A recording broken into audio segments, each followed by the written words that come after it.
ஆகாசத்தை நான் பார்க்கிறேன், ஆறு கடல் நான் பார்க்கிறேன்.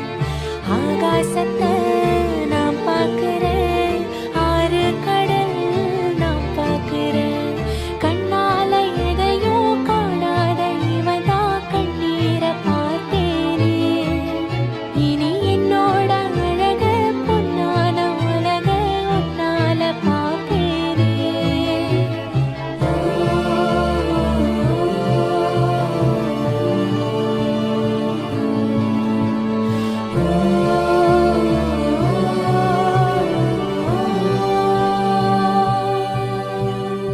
ஆகாசத்தை